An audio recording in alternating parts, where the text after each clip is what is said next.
Geceler adını pıçıldayır dilim, hamı bize düşmen, sen benim talim. Yollarımız bağlı, kapılar bağlı, ama yürek bilir bu sevgi haklıdır. Dediler unut, dediler vazgeç. Sevgi asan değil, bu yolu seç. Korkuram bəzən, ama bak gözüme, bu eşq yazılıb yüreğin özüne.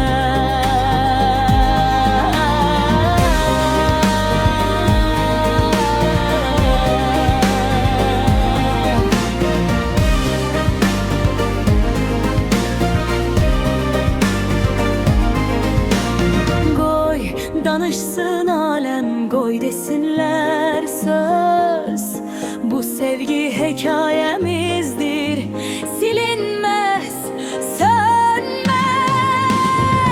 Elim sendirse, korkum nedir ki?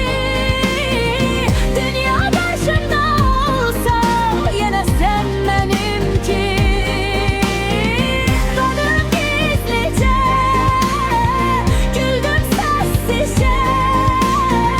senin eşkin düştü kalbime gizlice.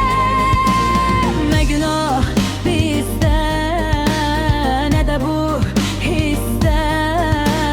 Sevmek günahsa, günahım sense.